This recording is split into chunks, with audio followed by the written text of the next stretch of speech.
नमस्कार दोस्तों, आपके अपने YouTube चैनल वनडे वर्ल्ड में आपका स्वागत है।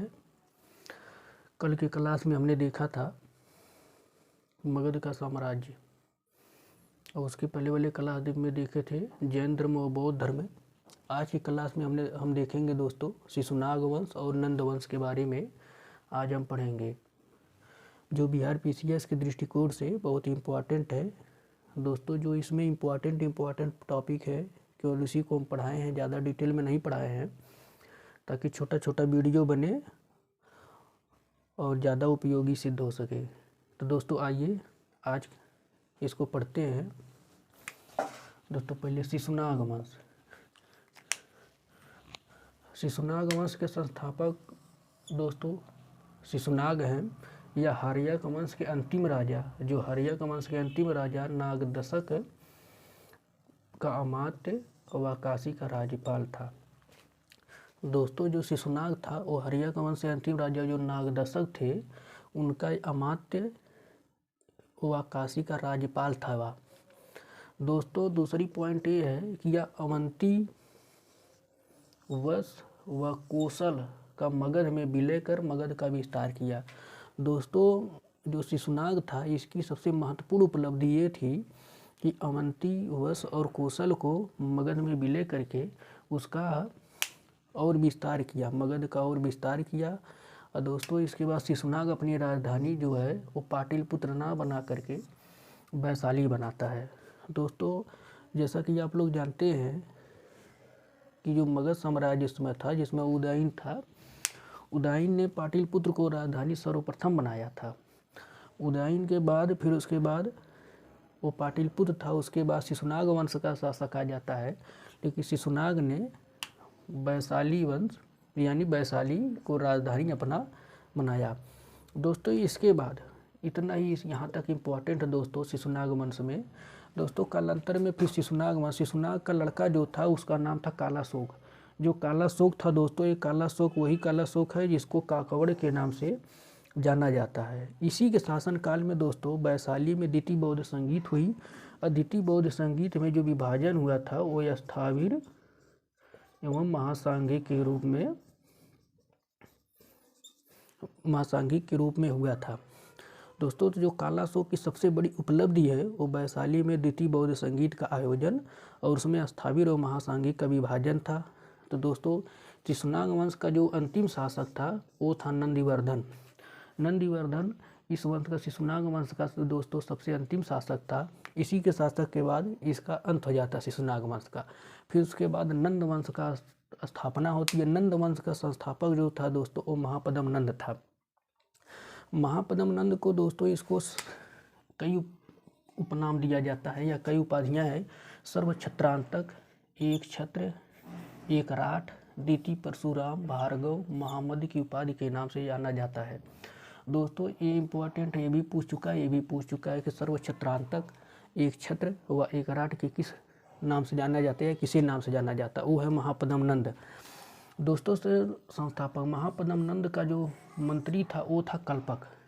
दोस्तों हाथी गुम्फा अभिलेख से पता चलता है कि कलिंग से जो कलिंग थी उसमें वहाँ से जिन की जो प्रतिमा था उठा लाया था। दोस्तों ये अक्सर पूछा जाता है कि कलिंग से जिन की प्रतिमा कौन शासक उठा कर लाया था या किस वंश का संस्थापक था। वो नंद वंश का संस्थापक महापद्म नंद था जिन्होंने कलिंग से जिन की प्रतिमा को उठा लाया था। दोस्तों कि इसी के समय में मगध साम्राज्य की सीमा गंगा घाटी के पार कर गई थी। ये दोस्तों पूछ चुका है, इम्पोर्टेंट है, प्रीवियस ईयर में आ चुका है कि किस साम्राज्य की सीमा गंगा घाटी को पार कर गई थी। तो वो सीमा थी नंद वंश की, वो भी किसके शासनकाल में, महापद्म नंद के शासनकाल में।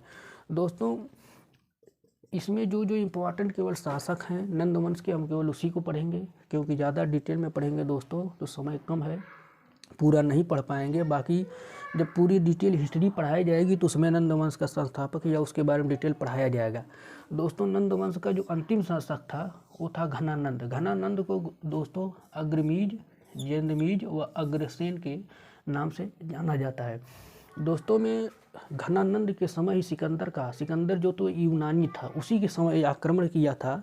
ये इसी के समय यूनानियों का आक्रमण हुआ था दोस्तों। तो इसको याद रखिएगा। ये पूछता है कि किस शासक काल में, किसके शासनकाल में घनानंद यानी सिकंदर का आक्रमण हुआ था। दोस्तों ये घनानंद था। घनानंद के मंत्री का नाम शकटाल था और सेनापति का नाम भद्रसाल था। दोस्तों ये इम्पोर्टेंट है दोस्तों, ये पूछ चुका है।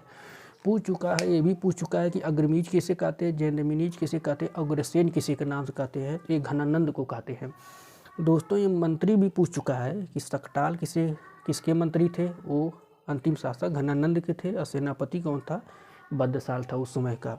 तो दोस्तों ये महापद्मनंद को शूद्र व दासी पुत्र भी कहा बताया गया है।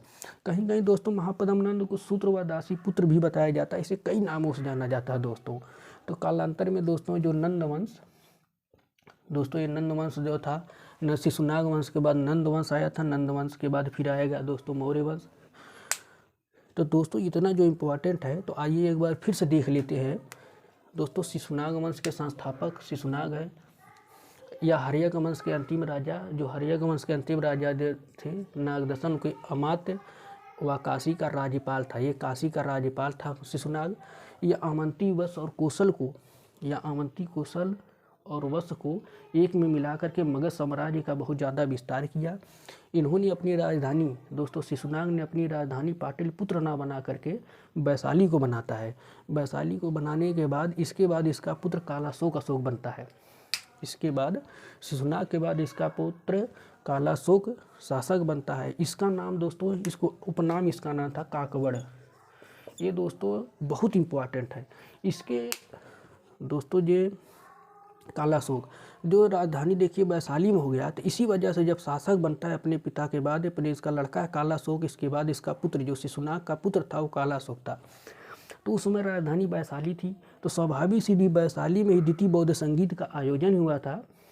द्वितीय बौद्ध संघ का आयोजन हुआ जो स्थावीर और महासांघिक के रूप में विभाजित हुआ था। ये पूछता है दोस्तों कि प्रथम विभाजन बौद्ध संगीत का कब हुआ था, तो प्रथम विभाजन जो हुआ था द्वितीय बौद्ध संगीत में हुआ था। तो शिशुनाग वंश का अंतिम शासक जो था वो नंदीवर्धन था। नंदीवर्धन इसका अंतिम शासक। फिर इसके बाद इसके शासनकाल के बाद फिर नंद वंश का संस्थापक होता है। नंद वंश का संस्थापक महापद्मनंद होता है।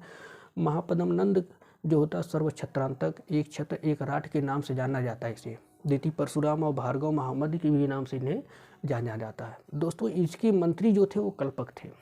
इसके मंत्री का नाम कल्पक था। हाथी गुम्फा अभिलेख से पता चलता है कि कलिंग से जिनकी प्रतिमा उठा लाया था महापद्मनंद थे, वो हाथी गुम्फा अभिलेख से पता चलता है दोस्तों कलिंग से जिनकी प्रतिमा उठा लाया था। दोस्तों इसी के समय में मगध साम्राज्य की सीमा गंगा घाटी को पार कर गई थी। दोस्तों ये बहुत इंपॉर्टेंट है, वेरी वेरी इंपॉर्टेंट, कि किसके समय में गंगा घाटी पार कर गई थी सीमा। तो था नंद वंश का संस्थापक महापद्मनंद थे। इसी समय यूनानियों का आक्रमण होता है दोस्तों। किसके समय? घनानंद के समय। घनानंद कौन था? वो महापद्मनंद का नंद वंश का अंतिम शासक वो घनानंद था। घनानंद को अग्रमीज, जैनमिनीज और अग्रसेन के नाम से जाना जाता है। इसी समय यूनानियों का सिकंदर का आक्रमण होता है दोस्तों। इसके मंत्री का नाम शकटाल था, इसके सेनापति का नाम भद्रसाल था। ये दोस्तों पूछ चुका है कि शकटाल कौन था और भद्रसाल किसके मंत्री और सेनापति थे? वो थे घनानंद के। दोस्तों एक और है कि शूद्र और दासी पुत्र भी कहा जाता है महापद्मनंद को। महापद्मनंद को शूद्र व दासी पुत्र भी बताया जाता है। तो इस तरीके से दोस्तों आज हमने शिशुनाग वंश और नंद वंश के बारे में कुछ ब्रीफ में देख लिया है, जो परीक्षा के दृष्टिकोण से महत्वपूर्ण है। हम खाली उसी को देखे हैं ताकि कम समय में ज़्यादा से ज़्यादा रिवीजन हो सके दोस्तों। तो इस तरीके से आज की वीडियो ख़त्म हुई। तो दोस्तों अगला साथ देखेंगे पार्ट हम मौर्य वंश का संस्थापक यानी मौर्य वंश देखेंगे, जो भी परीक्षा के बहुत दृष्टिकोण से इम्पोर्टेंट है। तो इस तरीके से दोस्तों धन्यवाद दोस्तों, मिलते हैं एक अगली अच्छी क्लास में। दोस्तों लाइक और सब्सक्राइब जरूर करिए। धन्यवाद।